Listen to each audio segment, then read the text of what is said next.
What a gift you gave to us. Thank you. And I felt that energy. We all felt it.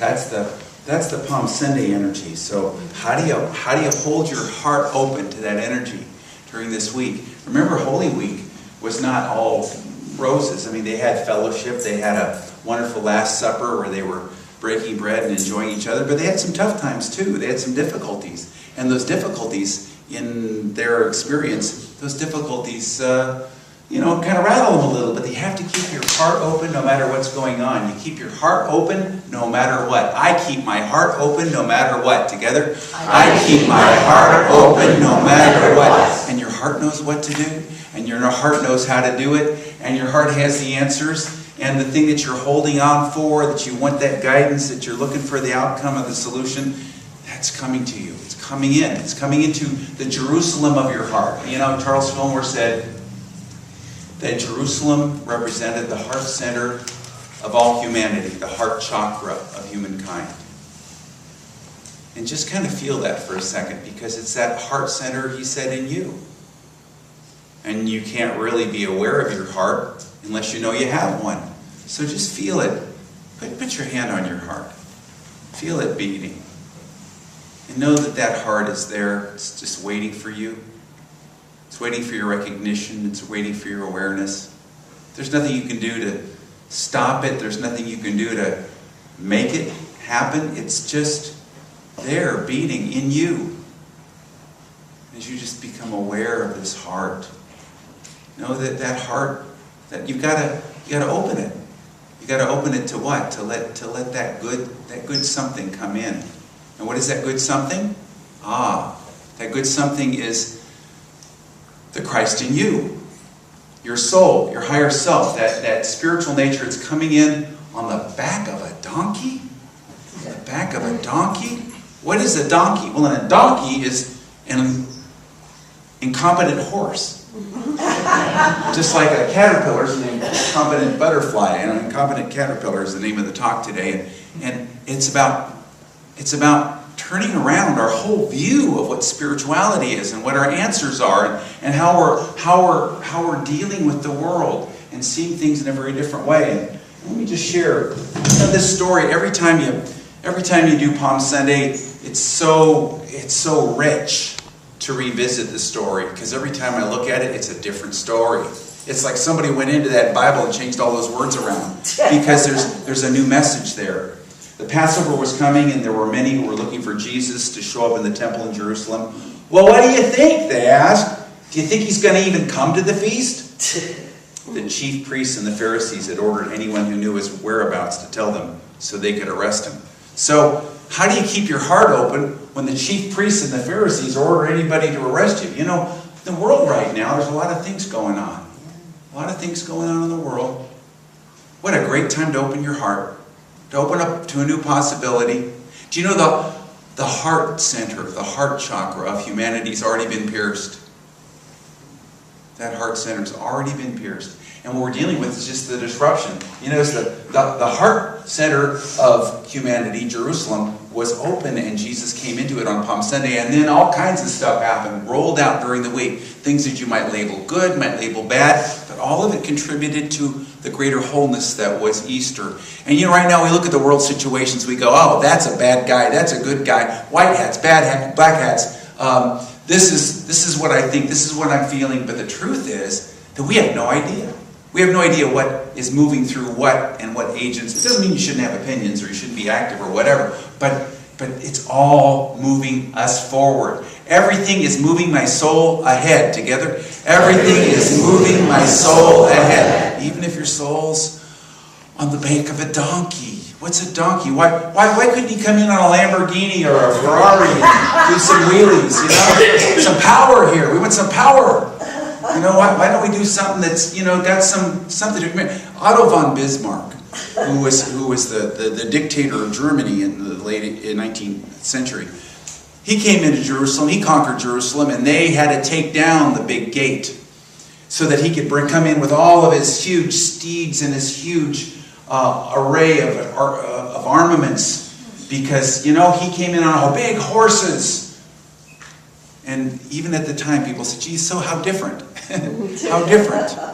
How different than what Jesus did. Why did he come in like this? Jesus told 2 of his disciples, you go into that village over there and untie the very first young donkey that you can find that's never before been ridden. And if anyone asks, just say, well, the Lord needs it, and they'll let you go. And that's exactly what happened. Why a donkey that's never been ridden upon? A donkey that doesn't know where it's going, what it's doing. It's like your personality, my personality. We don't know what we're doing a lot of the time. But there's somebody on the back of the donkey who knows. And that's what it's about. There's that in you, represented by Jesus. It's the soul of you, the higher self of you, your spiritual nature, that knowing nature, that part of you that isn't an incompetent caterpillar, that knows that there's something more. Well, let's get into this caterpillar business. This is a caterpillar. And what do caterpillars do very well? They're very competent at munching leaves, crawling on the ground. They're good at it. And you've been very good at what you've done. You've evolved as a soul to this point with many talents and abilities and gifts. And yet there's something in you that's yearning for something more. There's a satisfaction perhaps for you. It feels like, I just want to be happier. I want to have some outcome. I want some different results in my life. Okay, that's all fine. But all of that is really a stand-in for the deeper nature of your soul's yearning. Because this caterpillar may be really good at eating leaves and munching leaves and crawling on the ground. But the truth is that why do you want to munch leaves and crawl on the ground when you can fly and drink nectar? So what happens to this caterpillar? Well, and this will be the Good Friday story, but there's 3 stages to this process. There's Palm Sunday, Good Friday, and Easter. In that handout we gave you, the process for taking a spiritual step. The first step is, the first questions have to do with Palm Sunday, and the second and third have to do with Good Friday, and the third and fourth and fifth have to do with Easter. But what does it take? 3 steps. What do you want? That's Palm Sunday. What's in the way? That's Good Friday. And what are you going to do with it? That's Easter. What do you want? What do you want? The focused desire, the focused will. You know, your will backs up your desires. Your will follows your desires and backs them up. You've got to want to enough. You remember when Kennedy went to Wernher von Braun, the physicist, and asked him, what would it take to put somebody on the moon by the end of this decade? Von Braun said, the will to do it. The will to do it. Now, do you have the will to hold your heart open? Do you have the will to move into that heart with your intention, with your desire? Your intention is that focused desire, that willingness, and you have a story around it. You have a prayer, you're praying, and all that's fine, and that's very good. You should have those prayers. But realize that every prayer you pray is really a desire for one thing and one thing only. More of that next step, that Christ consciousness, that God self, that higher self, that growth. And everything that happened during that week, whether it was pleasant, like the wonderful fellowship of the Last Supper and all the wonderful lessons that Jesus gave, or unpleasant. We know the Good Friday story, we know their arrest and the trial, and all those different things.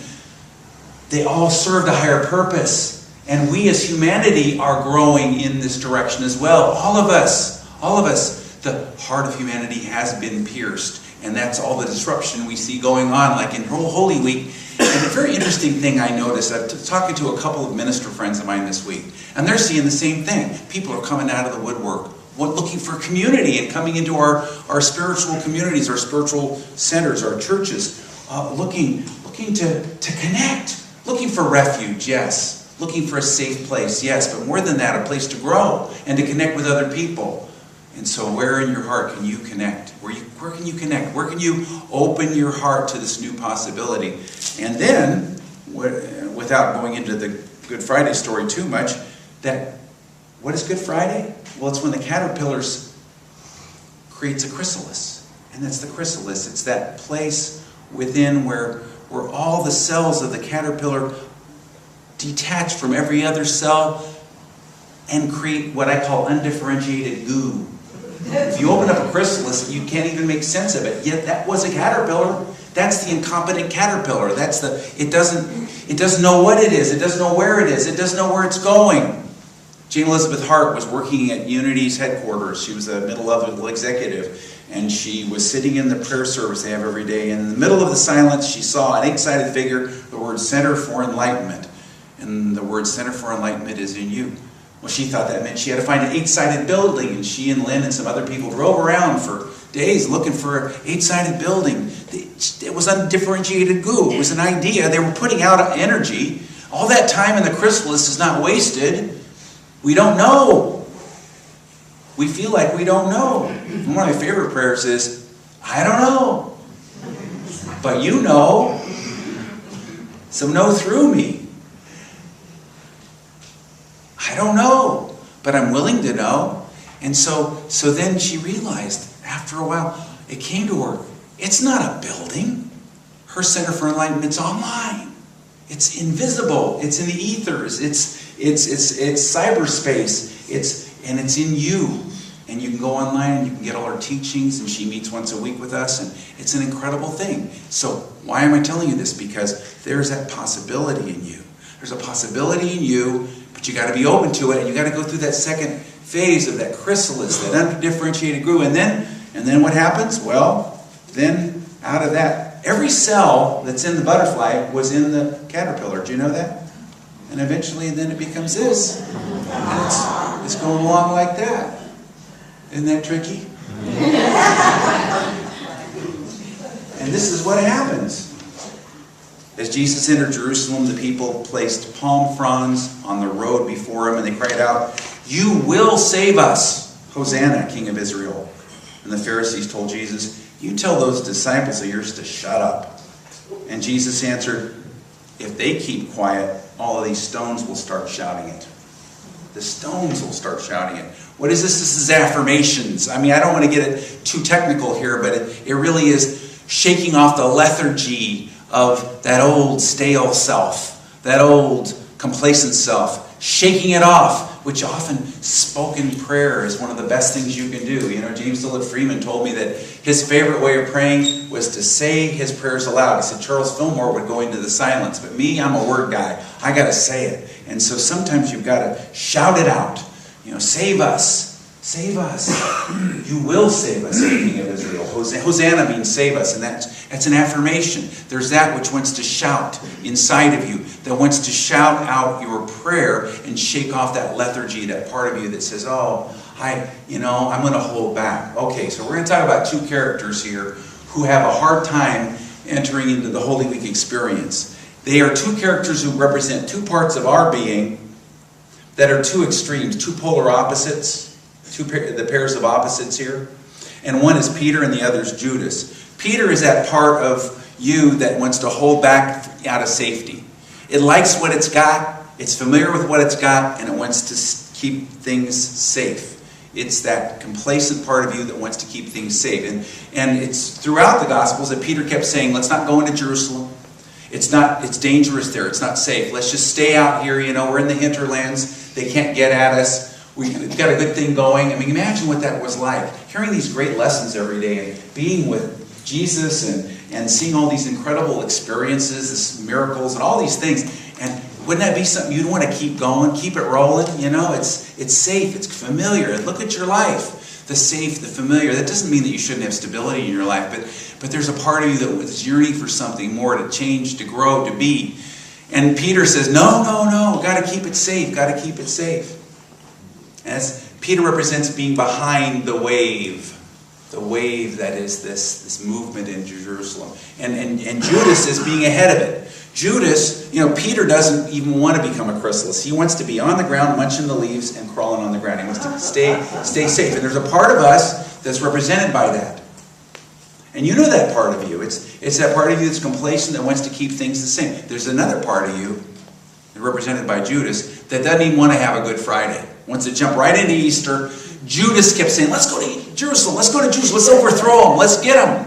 And Jesus wouldn't have any of it. And so Judas was smarter than Jesus, he thought. He says, I'm going to set it up so Jesus has to show his power, and we're going to overthrow all these people. And as the treasurer of the disciples, I'm going to make a lot of money off of this deal. It's the personal ego will trying to push its way forward, push its way with force. And that's not it either.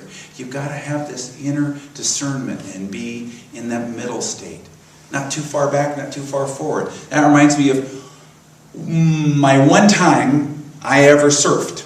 1984, I went to Hawaii. It's before I moved there, and I was staying in Waikiki, and I thought it wouldn't be. I saw the people surfing. I thought, well, that looks like it's not that hard. I can do that. So I asked somebody in the hotel, how do I learn how to surf? They said, just go to the beach, ask for a guy named Rabbit. So I asked around, and there was Rabbit. Rabbit stands there. You give him $10, he'll teach you how to surf. I found out later that Rabbit was the world's greatest surfing teacher. It was in a book on Hawaii. He taught all the greats. But in between all that, he hung out on the beach. You give him $10, he'd show you how to surf. Well, he was not taken with my style. Because you see, with a wave, if you get too far behind it, and like I did, and you stand up too soon, you fall off your board. And that's like Peter. If you get too far ahead of it and you stand up, you fall off your board. And that's like Judas. And I kept falling off my board. I mean, I tried again and again. He was disgusted. And this friend of mine was listening to him complain about that guy out there. That guy don't know what he's doing. Finally, that moment came when he kept giving me hints and clues, and finally I got up on I got just behind to the wave. I got up at the right time. I stood up. I was like this the whole time, just like rigid, because I was so afraid of falling off. And it landed me right on the shore, right to the very end of it. And I never surfed again because I figured I succeeded. I was done. But he said, what I didn't know till later is he said to my friend, that guy, he surfed like an Egyptian. Now, don't get ahead of the wave. Don't get behind the wave. And you could feel the energy of the next spiritual step of your being. The next spiritual step of humanity. We're taking a spiritual step. And Holy Week wasn't always pleasant or pretty. We're unity people, we're positive, all that kind of stuff. But there's going to be stuff to deal with. But it's all, can't judge it because you don't know which part's doing what. You're undifferentiated goo. You're in that I don't know space. You're in that I don't know space. There's a man who, when I did take the church in Hawaii, he had the office across the hall. He was a real estate development guy. He owned some developments. And he was headed for ruin. And he came into my office. He'd never come to our church, and he said, "Look, I need something here because it's coming pretty quick here. That it's not working for me." And what came to me, and he told me I could share this story, was I certainly did some prayer treatment. I talked to him about some of the principles. He never came to the church, but I gave him this. Edwin Gaines Prosperity Plus CD. How many people ever got this? We gave it away about 5 years ago. And if you don't have a copy of it, you're going to get an opportunity to get a copy of it. But I gave it to him, and it's all about focusing your direction of your faith, forgiving and letting go, giving and receiving, and being open to your spiritual purpose. And he began to exercise this, and I don't remember all the ins and outs of the story, except for within the next several weeks, everything turned around for him. But he forgave his business partners who had double-crossed him, and he did the spiritual work and directing his faith, and he did the deeper work, and he came out of it. And I found out 5 years later, he was president of the board of that church.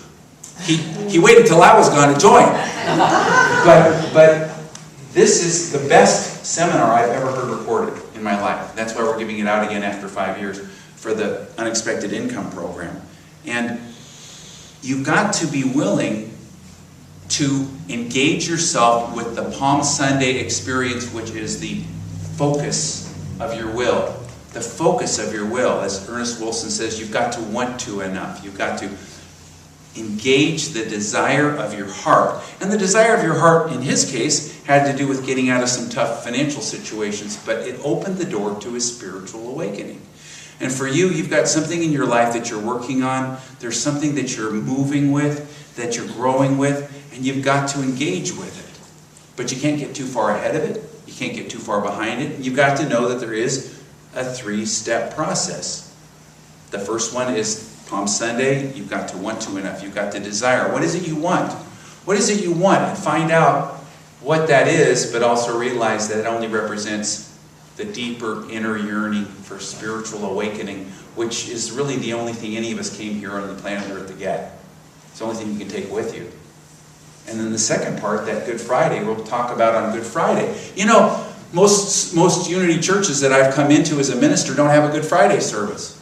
You go into the church, they don't have a Good Friday. Why? Because it's negative.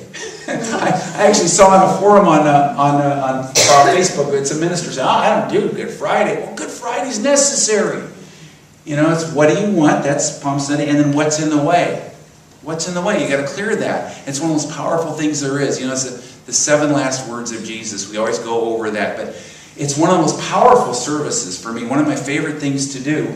And in this church, we make it easier because we give you dessert afterwards. So a spoonful of sugar helps the medicine go down. So we have a nice time. But also, it's a beautiful, heartfelt, deep experience because it's about the triumph of overcoming. And you've got, you know, James Dilla Freeman shared with me that when he wrote the Unity history, the story of Unity, he said, authors don't like editors very much. And the editor of Story of Unity took 2/3 of it out. It was all the good stuff. It was all the process, all the Good Friday stuff, all the times the Fillmores, our founders, dealt with things and overcame them. He said, and it was a much better book before the editors got a hold of it. But there's that part of us that doesn't want to deal with that. But you know what? It's rich and it is a powerful thing. So that second phase, that Good Friday phase, is very, very important. And the third is Easter, and that is the willingness to receive, to be fulfilled, that takes those first 2 steps, the Palm Sunday and the Good Friday, and synthesizes them and moves them into something new. But it starts with an intention. It starts with a desire. It starts with an open heart and holding your heart and keeping it open, keeping your heart open, and then that Jesus coming in on the donkey, and then you get a response. When you take that step, something happens. Then all the little children started in as well, and the chief priests became hot with anger, and they said, don't you even hear what they're saying? And Jesus replied, well, yes, but haven't you read in the Psalms that only babies and little infants can give the most perfect praise? Here's all these wise, powerful people, and they don't mean anything. Just like in our world today, the people that seem to hold power in the world, whatever your belief system is, the people that are in those positions, that's not where the power lies. It's the babies, the little children, and they're the ones. And you know what? There's a child inside of you. There's a childlike part of you. There's that part of you that's engaged, that's alive like a child, that's spontaneous like a child, that's teachable like a child, that's open like a child, that's innocent like a child. That you haven't forgotten that part of you. You haven't forgotten that part of you. Surrender to it. Let it move you in the direction of your dreams. And when you take your step, you'll be backed up. You'll be backed up by the whole universe, and that child and those children in you will come forth and sing this song. So what we're going to do is our prayer treatment is we're going to take our little sheets that we have here. This is called the Unexpected Income Program. And it's the prayer treatment for unexpected income. And it's just one way of engaging this. Edwene Gaines wrote this. Now I'm going to share you a little about Edwene Gaines as you're getting that out. She's a catalyst. She's been the Palm Sunday for me any number of times. One time she gave me $10 because she knew I was doing a Tao Te Ching seminar. And she said, Greg, here's $10 for your recording of your seminar. Now you have to record it, because you owe it to me, and after you publish it, you will send it to me because you owe it to me. And I did record it, and it's in the bookstore, The Tao of Unity. Another time, she knew that I was leading meditation services like we have on Tuesday nights. In those days, it was more affirmation-based. And she said, Greg, this is going to be, she looked right at me. She looked right through me. She said, Greg, this is going to be the center point of your ministry. This is going to be the most important thing you ever do. And that CD, The Gift of Healing, Gift of Sleeping, has sold 40,000 copies in Unity, just through pages of Unity Magazine and Daily Word. There's a part of you that's ready to take a spiritual step, and she stands as a catalyst for you too. So let's just Let's just take this prayer treatment for unexpected income, and I'll just read this part to you, and then you'll join with me in a moment. Your good desires you, and the universe is conspiring to make you happy. Keep your commitment to be all you came to be. There is good in your world for you.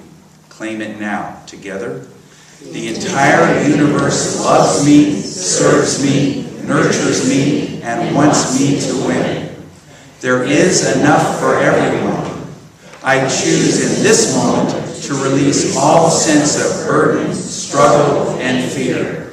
I choose to live in trust. I have wonderful gifts to give, and I choose to give generously. I have wonderful gifts to receive, and I receive joyously.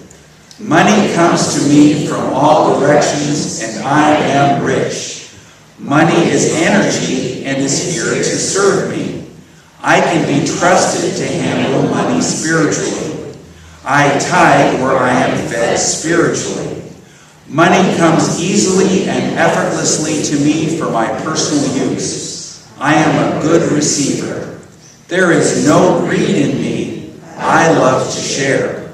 There is no fear in me. God provides lavishly for me and all humanity. Large, rich, opulent, lavish financial surprises now come to me, and I am grateful. I have wonderful projects for good in the world, and all the money I desire shows up to support my work. And so it is. Amen. Take a deep breath and let it out. And let go of all the papers in your hands. Because right now you're just open. Open-handed, open-minded, open-hearted. As you open your hands, you find your mind opening and becoming quiet and still. As you open your hands, you find your heart is opening. And in this Palm Sunday story, the heart is represented by Jerusalem, the heart center of humanity, the heart center in each one of us. We open our hearts. How do you open your heart? First, by becoming aware you have one. Becoming aware of the heart beating. Oh, feel it beating in your chest. Become aware of the circulation of the blood in your body with each beat of the heart and the pulse. Feel your heart opening. The Palm Sunday experience is the opening of the heart, represented by Jerusalem. And so I open my heart, and I hold it open, I keep it open. In the face of all conditions, Jesus kept his heart open all week. Whether he was in the temple with the money changers, or on trial, or even on the cross, he kept his heart open. He kept his heart open to all possibilities. In the Last Supper and all the times that he had fellowship and warmth, he kept his heart open. The challenge here, how do I keep my heart open? I just let go into my heart. And I relax into my heart. And I open my heart. I feel the connectedness with my whole self. I feel connected with all the other people in the room. I don't know most of them, but I know we share this open heart, this willingness, this intention, the desire, focused desire of my heart, packed with my will, to keep my heart open, to move into some new place in myself of love and joy and satisfaction and well-being. And I just open. That's all I do now. I open my heart and I keep it open. I feel my way into my open-hearted surrender.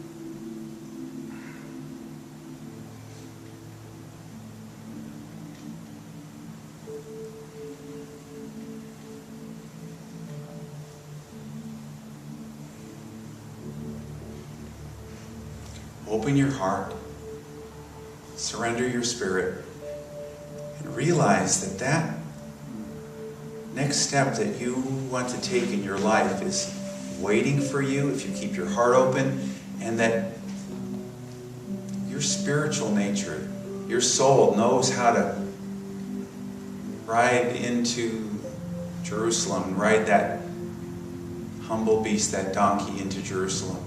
Your humble will is moving you into the fulfillment, satisfaction, the joy, the peace of mind, the well-being that's going to lead to your Easter. Oh, thank you. Thank you, thank you. And so it is. Amen. Well, this is our time of offering, and our offering statement is, I give with my focused will, and I receive abundantly. Together. I give with my focused will, and I receive abundantly. And silently. And again aloud together. I give with my focused will, and I receive abundantly, and so it is. Amen.